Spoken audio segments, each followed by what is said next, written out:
제일 중요한 것 중에 하나. 일체 타설에 대해 우리 한번 이야기를 해봅시다. 일체 타설이 뭔지 아세요 혹시? 일체 타설은 뭐냐면 골조 공사를 할 때 거푸집 사이에 단열재를 미리 넣어두고 단열 공사까지 한꺼번에 끝내는 나름의 공법입니다. 네. 이러면 뭐가 좋을까요? 당연히 인건비가 줄어듭니다. 왜 줄어드냐? 나중에 단열재를 따로 붙여야 되는데 이미 골조할 때 다 넣어놨잖아요. 그러니까 인건비를 줄일 수 있는 거예요. 이게 일체타설인데 대부분 현장에서 이제 이런 걸 많이 하세요. 저도 바닥까지 일체타설 하는 거는 알고 뭐 오케이는 해주는데 벽에 일체타설 하는 거는 저는 계약서상에 원천적으로 봉쇄해 놓고 시작합니다. 품질을 확인할 수가 없는 게 첫 번째 이유이고요. 어떤 품질을 확보할 수 있냐? 잘 생각을 해보세요. 내 돈 들여서 공사하는 거잖아요. 내 돈 들이면 각 부분에 대한 품질도 내가 챙겨야 되거든요. 자, 그러면 일체 타설을 하게 되면 단열재 면과 골조 면이 만나는 그 부분의 품질을 확인할 수가 없습니다. 첫 번째로. 거기가 밀실하게 채워졌는지 곰보는 없는지 확인이 안 돼요. 바깥에서 확인이 볼 수 없으니까. 그게 첫 번째 이유고, 두 번째 이유는 제가 아까 말씀드렸다시피 골조가 끝난 다음에 창호가 와야 되죠. 그죠? 그 다음에 외장 공사. 외장은 단열도 포함이거든요. 자, 이게 지금 일체 타설로 하게 되면 요 단열이 요 앞쪽으로 오는 겁니다. 그죠? 그럼 이 말인 즉슨 제가 아까 이 공법이 뒤바뀌면 물이 새도 할 말이 없다라고 했죠. 이 다시 다르게 말하면 이 공법은 마감이 먼저 와 있기 때문에 개구부 주변에 그 어떤 방수 처리도 할 수 없습니다. 그걸 하려면 개구부 주변을 단열재를 다 떼내고 면을 갈아내는 작업을 또 해야 돼요. 이중 작업이 들어가죠. 그러니까 안 하죠. 그냥 안 하고 그냥 폼만 채워놓고 끝내죠. 그러면 물새도 할 말 없어요 사실. 그리고 세 번째 무슨 문제가 있냐, 얘들인데요. 이게 거푸집에 묶는 폼타이라는 겁니다. 거푸집이 이렇게 있다고 하면 거푸집과 거푸집이 움직이지 않도록 묶어주는 거, 여기 폼타이라고 하거든요. 요것도 단열재를 관통해서 넣을 수밖에 없어요. 그렇다 보니 얘는 나중에 타설이 완료된 이후에 제거하기가 굉장히 어렵습니다. 그래서 어떻게 하냐, 그냥 이렇게 망치로 쳐서 구부려 놓는다거나, 잘 잘라지지가 않아요. 잘라진다고 하더라도 단열재가 훼손된 상태로 이제 나오게끔 되어 있어요. 사람 손맛을 타는 특성상. 그러니까 원하는 열적 기준에 도달하기가 어려운 거죠. 구축의 입장에서 봤을 때. 단열이 되게 별거 아니라고 생각하실 수 있는데, 제가 아까 말씀드렸잖아요. 우리나라는 양극단의 기후를 달리는 환경이라고. 그 양극단에는 당연히 겨울도 양극단을 달리기 때문에 겨울에서 실내가 문제가 생기는 게 모든 원인은 단열이 어딘가 끊겨져 있기 때문에 모든 문제가 생기는 겁니다. 정말 100이면 100. 뭐 벌레 나오고 냄새 날 수 있어요. 큰 문제 아니에요. 그거는 곰팡이랑 결로가 생긴다니까요. 그게 다 이런 데서 사실 출발하는 것들입니다. 그렇기 때문에 제가 일체 타설은 저는 절대 못하게 해요. 만약에 일체 타설을 정말 해야 되는 상황이라면 다른 거를 줄이는 게 맞습니다. 좀 그렇게 항상 안내드려요. 왜냐하면 건물 다 져놓고 저도 욕먹기 싫거든요. 네. 근데 이거를 단순히 비용적인 면에서 이렇게 하면 더 쌉니다 라고 해서 갔다가 피본 사례를 저는 옆에서 바로 봤기 때문에 저는 이 시스템을 다 아는 이상 이걸 권장해 드릴 수가 없는 겁니다. 현장에 지방에 가면 되게 많이 하고 서울에서 되게 많이 해요. 심지어 요 나름 성수에 디자인 예쁘게 한다고 지어놓고 다 설계해 놓고서 공법은 이런 걸로 하고 있는 겁니다. 싸구려로. 그 디자인이 전부가 아니에요.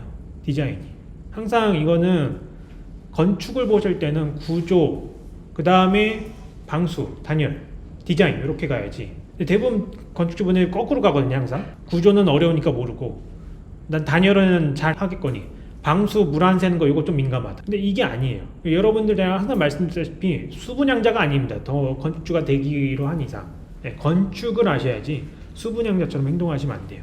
자, 그래서 이제 일체 타설을 말씀드린 거고, 그럼에도 불구하고 바닥은 제가 용인합니다. 바닥 타설하는 거. 왜냐하면 이 천장에 나중에 이거 하는 건 좀 어렵거든요. 그리고 바닥 같은 경우에는 이런 폼 타이가 개입하지 않기 때문에 이제 바닥에 2층 필로티 바닥 그거 하는 거는 제가 용인하고 있어요.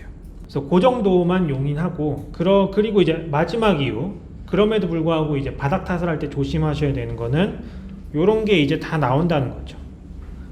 단열재와 단열재 사이가 그 조인트가 밀실하게 붙을 수가 없기 때문에 그 사이로 콘크리트가 다 새 나옵니다. 아무리 그 사이에 테이핑을 한다고 하더라도 정말 그 테이핑이 원하는 강도로 나오려면 일반 시중에서 파는 그런 청테이프로는 어림도 없어요. 정말 커튼월에 쓰는 그런 구조용 실리콘 테이프 같은 게 와야지, 이런 시중에서 파는 여기 테이핑 했으니까 아무 문제 없어요 현장에서, 그 말 듣고 나중에 한번 결과물을 보세요. 다 밑에 보면 새 나왔습니다. 그거는 아셔야 돼요. 그리고 일체 타설을 하면 단열재가 물을 먹으면 안 될 것 같다는 그런 근본적인 느낌은 오시잖아요. 단열재가 물을 먹으면 과연 제 성능을 발휘할까? 제 성능 발휘 못한다는 게 일단 결론이고, 일체 타설을 계획하는 도중에 비가 오게 되면 사실상 그 단열재의 단열 기능은 의도한 것보다 많이 떨어지는 게 나오는 거죠. 단열재가 다 물 맞을 수밖에 없거든요 이러면. 그렇다고 현장에서 급히 보양한다고 해결되는 문제도 아니고, 그렇기 때문에 저는 일체 타설을 허용할 수가 없습니다. 제가 일단 말씀드리죠. 손맛을 타는 시스템은, 손맛을 타는 공정은 좋은 게 아니라고. 시스템상으로 모든 걸 해체할 수 있어야지만 조금 더 나은 결과물을 최소 단계에서 보장할 수 있습니다. 근데 일체 타설은 그게 안 돼요. 그렇기 때문에 제가 말씀드리는 겁니다. 물론 모든 현장을 다 저희가 컨트롤할 수 없으니까 일체 타설을 하지 마세요라고 시공 조건에 딱 계약에 걸고 이제 협상하는 와중에 분명히 시공사 측 혹은 이제 싸게 하려는 의도에서 이 반박 논리가 나올 겁니다. 단열재가 단열 성능을 제대로 발휘하려면 골조와 아주 밀착해서 붙여야 되는데 일체 타설이 제일 좋은 방법이다. 왜냐면 콘크리트랑 단열재가 거의 화학적으로 붙어 있으니까요. 맞는 얘기예요. 근데 그거를 꼭 그렇게 구현해야 될까요? 아니거든요. 충분히 후부착 방식으로도 밀착해서 하는 방법이 유효할 수 있고, 그 밀착에 대한 거를 잘 생각을 해보면 그 밀착된 부분에 공기가 통하지 않도록 해줘야지만 단열 성능이 잘 나온다가 사실 건축공학적인 입장에서 봤을 때의 시각입니다. 벽과 단열재 틈새에 서로 공기가 통하지 않도록, 그러니까 대류가 일어나지 않도록 해주는 게 단열 성능을 제대로 발휘하게 해주는 건데, 그거를 하는 방법은 되게 여러 가지가 후부착 방법으로도 많습니다. 만약에 그게 정말 좋은 방법이라고 한다면 선진국에서 다 그 방법으로 써야죠. 자본주의는 거짓말 안 하잖아요. 근데 일체 타설을 하는 나라는 여기밖에 없습니다. 그리고 만약에 그 일체 타설이 정말 유효하려면 일체 타설용 거푸집이 따로 있어요.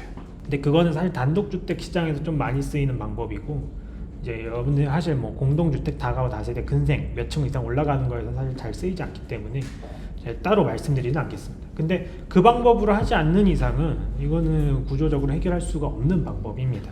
그래서 일체 타설은 하지 말자. 이거는 시공계약 조건 특약사항에 넣어 주셔야 됩니다. 저희가 감리까지 그냥 간다는 게 다른 거 하는 게 아니라 이것까지 계약 조건에 다 넣어야 되기 때문에 가는 거예요.